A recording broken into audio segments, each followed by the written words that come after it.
ஞானானந்தமயம் தேவம் நிர்மல ஸ்படிகாகிருதியும் ஆதாரம் சர்வ வித்யானாமய கிரீவம் பாஸ்மகே. நமஸ்காரம். நேர்கள் அனைவருக்கும் மாஸ்டர் கேஎஸ் ஐயங்காரின் பணிவான நமஸ்காரங்கள். மாத பலன் குரோதி வருஷம் சித்திர மாதத்தினுடைய பலனை பற்றி பார்க்குறோம். முதல்ல இந்த மாதத்தினுடைய கோல்சாரம் என்ன, அதற்கு பிறகு இந்த மாதத்தில் வரக்கூடிய விசேஷ நாட்கள் என்ன அப்படின்றத பார்த்துட்டு இந்த மாதத்தின் மேஷம் முதல் மீனம் வரை ஒரு ராசிக்கான பலன்கள் என்ன அப்படின்றத பார்க்கலாம். இந்த மாதத்தின் கோல்சாரம் அப்படின்னு எடுத்தோமேயானால் மேஷ ராசியில் சூரிய பகவானும் குரு பகவானும், கன்னியில் கேதுவும்,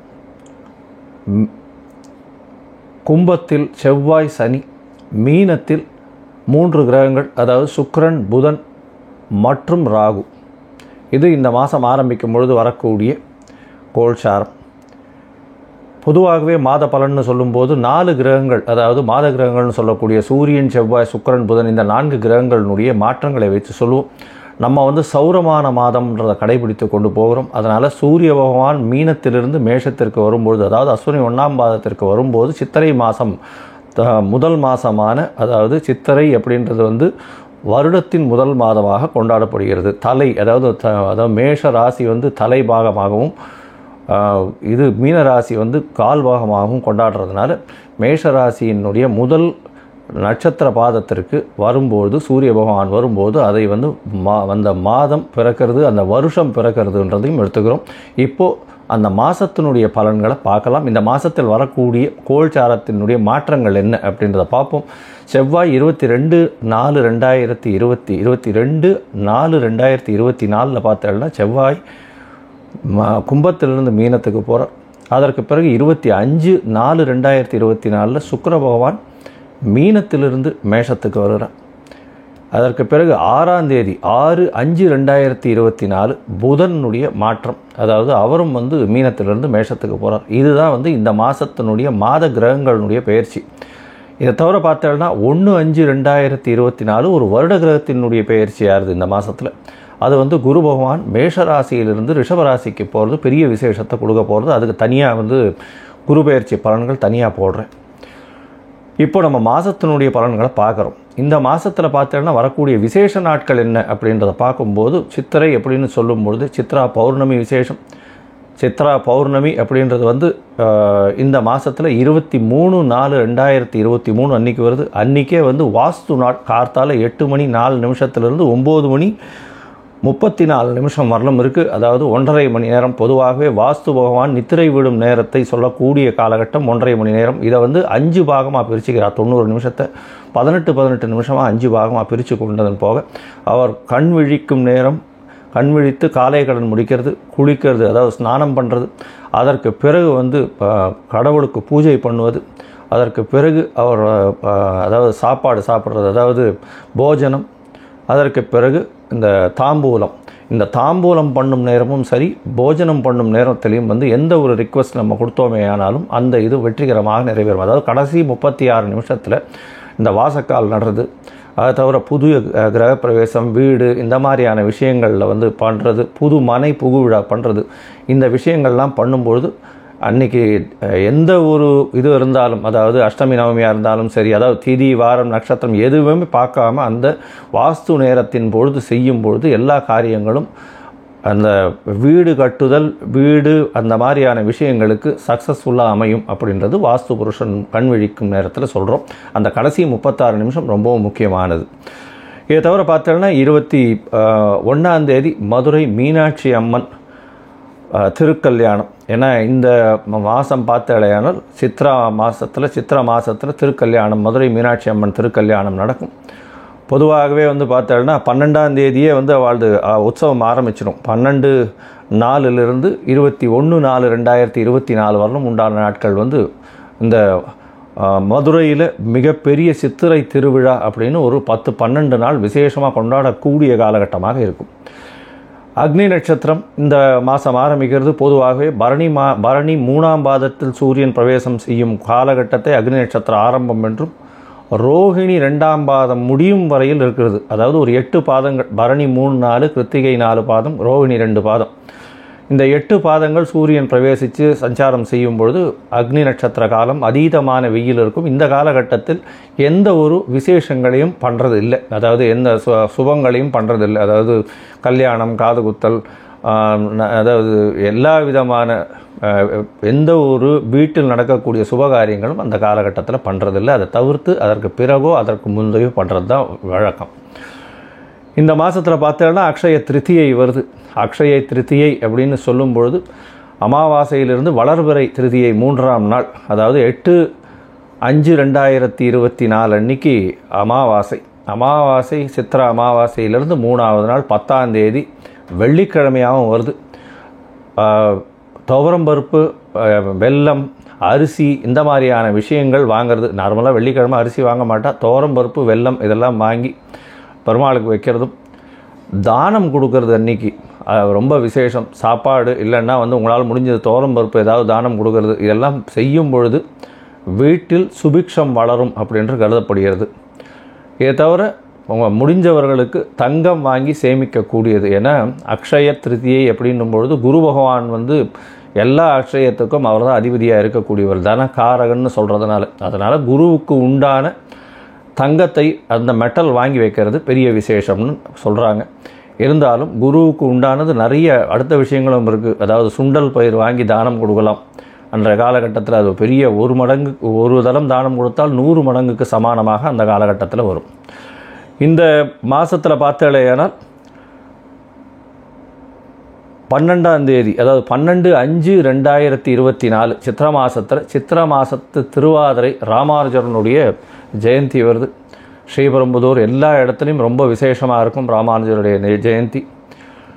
இது ஒரு பெரிய விசேஷம், ஒரு பெரிய மாற்றத்தை ஏற்படுத்திய மகானவர், வைஷ்ணவ சம்பிரதாயத்தில் பெரிய ஏற்றங்களை கொடுத்தவர்.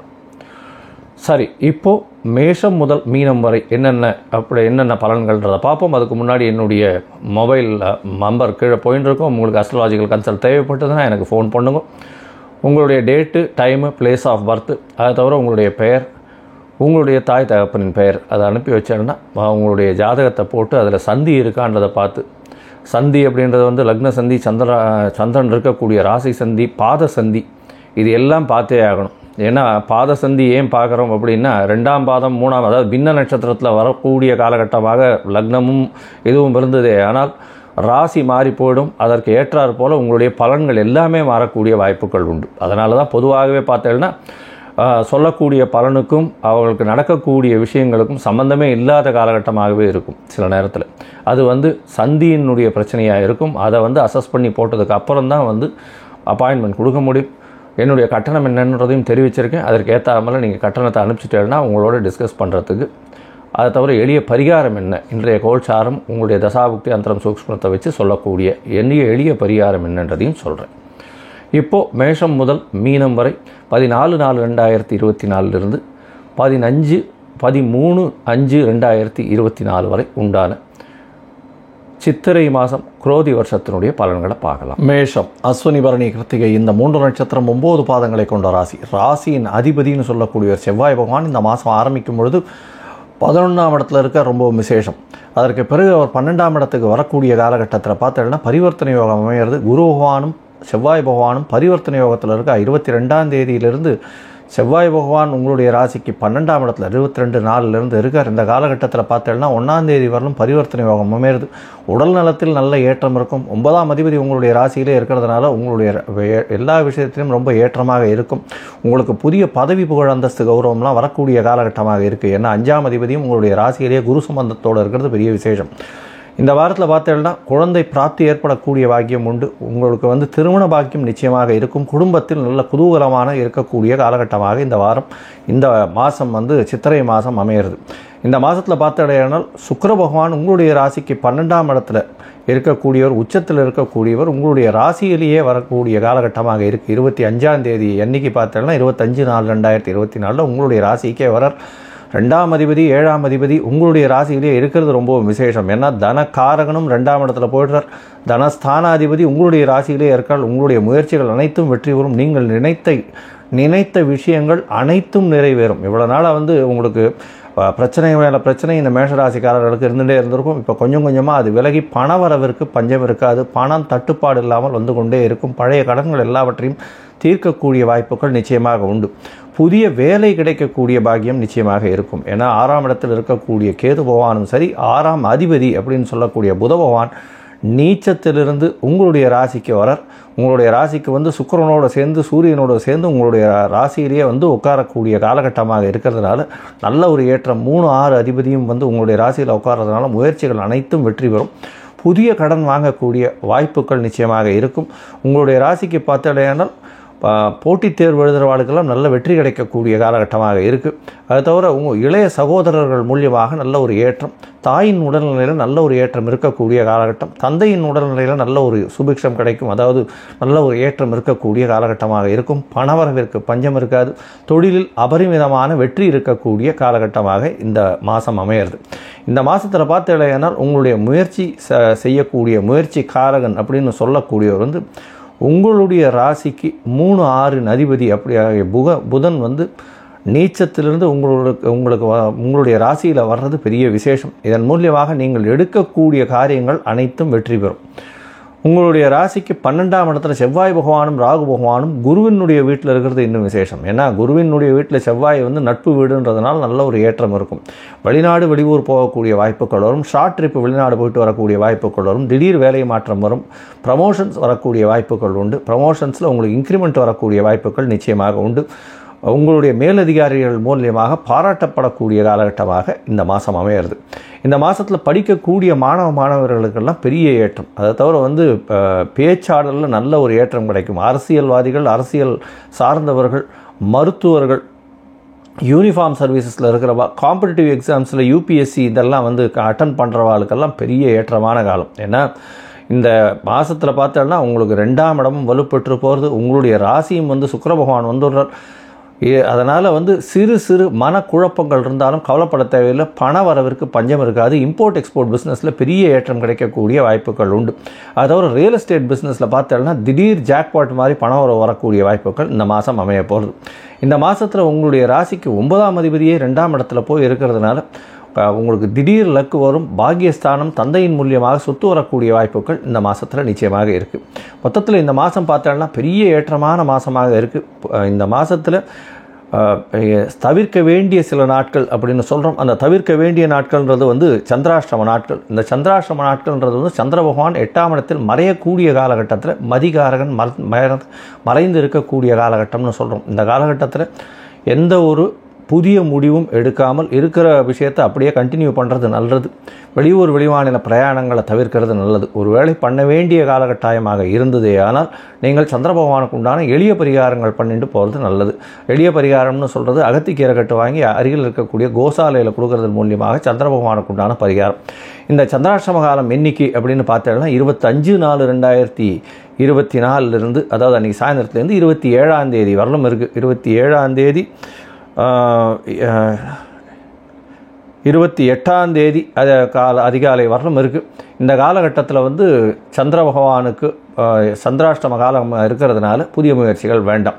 நீங்கள் முருகப்பெருமானை வணங்கி வருவது ரொம்பவும் விசேஷம். அதை தவிர பார்த்தோம்னா இது சித்திரை மாதம் அப்படின்றதுனாலே இது வழிப்போக்கர்களுக்கு தண்ணீர் தானம் கொடுக்கறதும் இளநீர் வாங்கி கொடுக்கறதும் உங்களுடைய பிரச்சனைகளிலிருந்து எல்லா விதமான சுபிக்ஷங்களும் வரக்கூடிய வாய்ப்புகள் நிச்சயமாக உண்டு. லோகா சமஸ்தா சுகினோ பவந்து. நன்றி, நமஸ்காரம். Astro KS Iyengar YouTube channel பார்த்தமைக்கு நன்றிகள். மேலும் இது போன்ற ஆன்மீக ஜோதிஷ தகவல்கள் உங்களை வந்து அடைய astro KS Iyengar YouTube channel subscribe செய்யவும், பெல் ஐக்கானை மறக்காமல் அழுத்தவும். நன்றி, வணக்கம்.